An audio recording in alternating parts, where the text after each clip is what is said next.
It is an absolutely profound honor to address all of you gathered at the National Mall on this very solemn day of remembrance and prayer as our nation commemorates the 20th anniversary of the terrorist attacks of September 11th, 2001, a terrible day.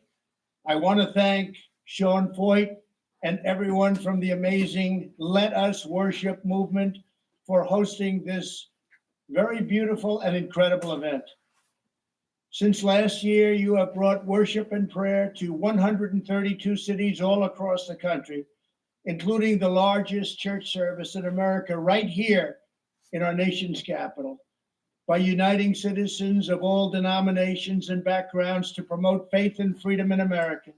You are strengthening our entire nation, and we thank you for it. There could be no more fitting night for Americans to join hands and bow our heads in prayer than this evening. 2 decades after nearly 3,000 Americans were murdered at the World Trade Center, the Pentagon, and a field in Western Pennsylvania, we honor the memory of every innocent soul killed in the September 11th attacks. We cherish their legacy and we reaffirm our everlasting vow to never forget. We all remember hearing in the hours and days after the attacks the stories of police officers and firefighters and first responders who showed bravery and daring far beyond the call of duty. As a lifelong New Yorker, it was extraordinary to witness the strength and resilience of people of that incredible city, and it is indeed an incredible city. They raced into danger toward the smoke without a thought of their own safety. The heroism of the NYPD and the FDNY Fire Department, Police Department, the Port Authority Police, as well as the first responders at the Pentagon, and so many others will live in our national memory for all time. Tonight, I want to express our thanks to every first responder present on the National Mall. You are the very best of our nation. You are incredible people. I also want to ask every American here today and all across the country to take a moment to share our gratitude for the countless people, active duty service members, veterans, and military families who have sacrificed to defend our country over the past 2 decades. And let's especially be thanking and thinking of the brave heroes who served in Afghanistan. They courageously volunteered to hunt down the vile killers who attacked America and to eliminate the menace of radical Islamic terrorism from the face of the earth. And I know what you're thinking, because we have suffered a great, great embarrassment over the last week. A terrible thing has happened. Terrible decisions were made by this administration. But you are brave, you are incredible, and it will be made up. Earlier today, members of the Let Us Worship movement placed flags on the graves of every service member in Arlington Cemetery who gave their life for our nation since September 11th.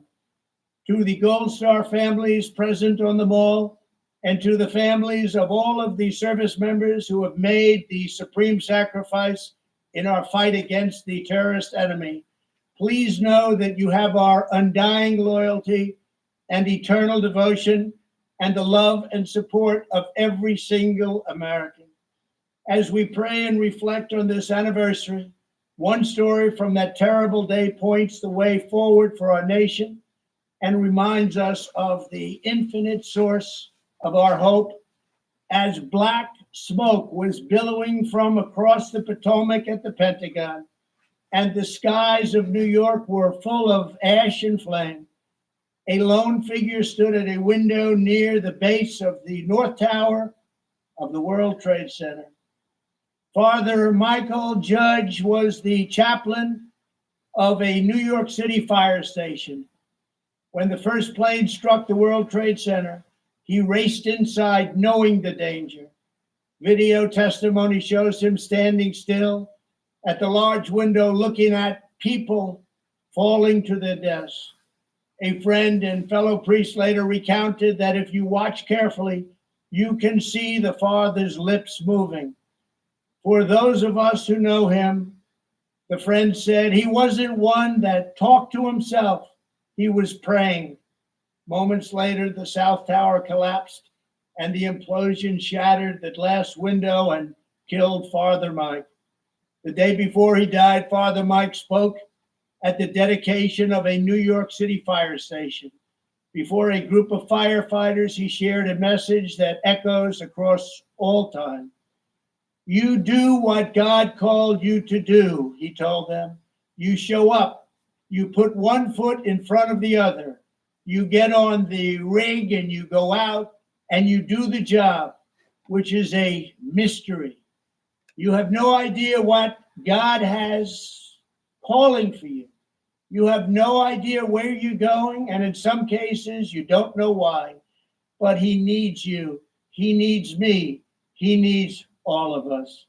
Tonight, Father Mike's words remind us that in the end, there is only one true answer to the depth and the evil that we saw on September 11th.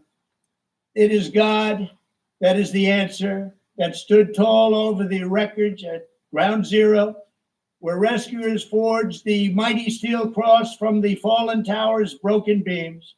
It is the same sight that was seen hundreds of miles away in Shanksville, where the first spontaneous memorial to the heroes of Flight 93 was a simple but beautiful wooden cross. And it is this same turning to God, the ultimate answer to evil, that we see here today as thousands of Americans gather on the Mall to pray for our beloved nation and to pray for one another. I want to thank Let Us Worship for calling Americans to 21 days of prayer in the coming weeks. America is a nation strengthened and sustained by God and the prayers of all his children. Your faith is a force that our enemies can never, ever extinguish. Your love of God, family, and country is more powerful than any adversary's hatred or malice or scorn. So as we remember those Americans we lost 2 decades ago, we return again and again to the same simple prayer that was heard echoing all across our land in the days after the September 11th attacks. God bless our first responders. God bless our service members. God bless the memory of all who died on 9/11. And God bless America. Thank you.